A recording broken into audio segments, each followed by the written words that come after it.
ఇలాంటివన్నీ చేస్తూ ఉంటాం. ఏ ఇలాంటి వాటి నుంచి ఇక్కడ విముక్తి పొందే మనస్సు నిశ్చలం చేస్తే ఆ పరమాత్మ తత్వమే ఉంటుంది. మనం ఈ ఉంటుంది. పరమాత్మ అవునండి. తత్వాన్ని కోవిళ్ళకి ఇక్కడికి అక్కడికి వెళ్ళి చేస్తున్నాం, చూస్తాం.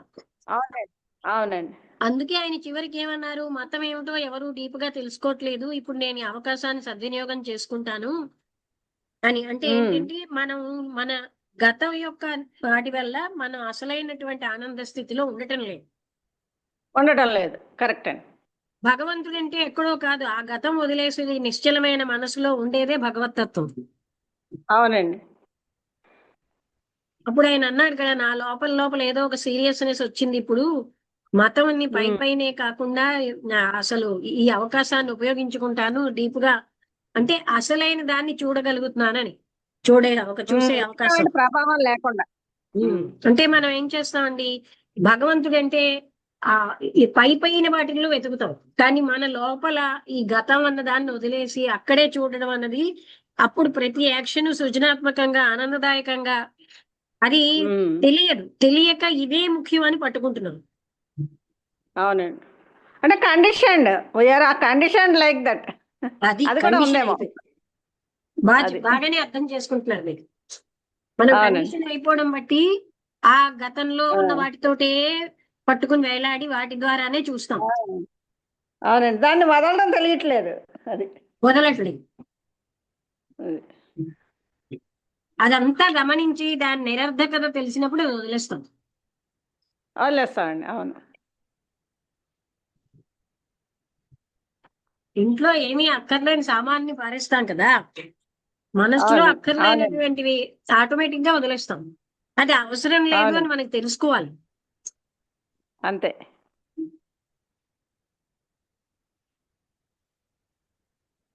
రమణ, మీకు అర్థమైందా? అర్థమైందమ్మా.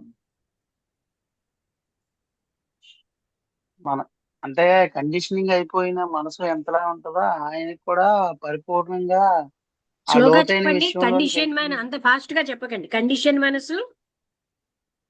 కండిషన్ అయిపోయిన మనసు అసలు ఏమీ తెలుసుకోలేకుండా ఉంటది. ఏంటి నాకు అంటే అర్థం ఏమి కాదు. తెలియకుండా కండిషన్ కండిషన్ అయిపోవడం అయిపోయి వల్ల మనసు కండిషన్ అయిపోయిన మనసులో కండిషన్ అయిపోవడం వల్ల ఏమి తెలుసుకోలేకుండా ఉంటున్నాం. అంటే గత జ్ఞాపకాలతోనే ఉండిపోతుంది కానీ కండిషన్ అవ్వడం, గతంతో ప్రజెంట్ ఉండడం. మూమెంట్ అంటే కండిషన్ అయిపోయి ఉండిపోతున్నాము, గతంతో ఉండలేకపోతున్నాము అని చెప్తుంది. గతంతోనే ఉంటున్నాము, ఇప్పుడున్న ప్రజెంట్ ఏదైతే ఉందో దాన్ని ఆస్వాదించలేకపోతున్నాం అనే విషయం చెప్తున్నానమ్మా. ఏ మనం ఎప్పుడు కూడా ప్రెసెంట్ ని ఎలా వాడుకుంటాం అంటే, గతం నుంచి భవిష్యత్తుకు వెళ్లే దారిలాగా వాడుకుంటున్నాం. అవునమ్మా. దానివల్ల మనలో ఉన్నటువంటి ఆ దైవత్వాన్ని మనమే చూడలేకపోతున్నాం. అందుకని ఎక్స్ప్లోసివ్ అన్నారు, ఒక్కసారి బర్స్ట్ అయినట్టు వస్తుంది అది అని. అవునమ్మా. దాని ఉనికే గొప్పది అన్నారు. అది ఇలా కూర్చుని ఆలోచిస్తే దాని ప్రాముఖ్యత తెలియదు. అవును. అనుపమ గారు, అర్థమైందా? తెలిసింది మేడం, అర్థమైంది. అదే ఏంటంటే ప్రెసెంట్ లో ఉండాలి మనం, గతం గురించి తలుచుకుంటూ మనం మిగతా వాటిల్లో ఉండి అలా కాదు, మనమేమో ప్రజెంట్ లో మనలో ఉండాలి ఉన్నది కాదు, మనం తెలుసుకోవాలి. గతం యొక్క ప్రతి క్షణం మనం గమనించాలి. గతం యొక్క ఆలోచనలతోనే మనం ఉంటున్నామని మనకు అవగాహన అయినప్పుడే, అలా అవును, ప్రజెంట్ లో అవునండి. ఉండాలంటే ఉండగలమా? ఆ అదే, మనసు పోకడలు చూస్తేనే మనకు అర్థం అవుతుంది, దాన్ని చూడం. అవునండి.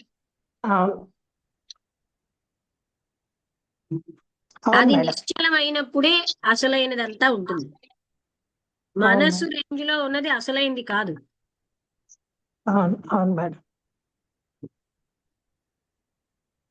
సరే, అయితే నేను ముగించేస్తున్నాను. అలాగే మేడం.